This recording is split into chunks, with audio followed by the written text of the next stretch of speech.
विक्रांत पाटील. सभापती महोदय, पनवेल तालुक्यातील पाली देवत, सुकापूर, विचुंबे, उसरली आणि संपूर्ण नैना प्रभावित क्षेत्रामध्ये हजारो हाऊसिंग सोसायट्यांचा पुनर्विकास हा गेल्या अनेक वर्षांपासून रखडलेला आहे. सन 2022 मध्ये नवजीवन सोसायटीतील एका 16 वर्षीय मुलाचा छत कोसळून दुर्दैवी मृत्यू झाला आणि त्यानंतर या सगळ्या सोसायट्या रिकाम्या करण्यात आलेल्या आहेत.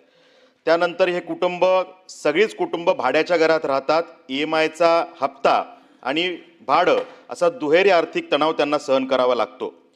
या संपूर्ण भागामध्ये FSI कमी मिळत असल्याने पूर्वीच्या अधिकृत इमारतींचा विकास आता अनधिकृत पद्धतीने सुरू झालेला आहे. सिडकोने या सर्व भागाला तातडीने कंजेस्टेड एरिया जाहीर करावा आणि UDCPR मधल्या कंजेस्टेड एरियासाठीच्या तरतुदी लागू केल्यास पुनर्विकासाचा हा प्रश्न मार्गी लागू शकतो. सदर विषयावर शासनाने तातडीने कारवाई करण्याची गरज आहे. हा विषय औचित्याच्या मुद्द्याच्या द्वारे मी मांडू इच्छितो.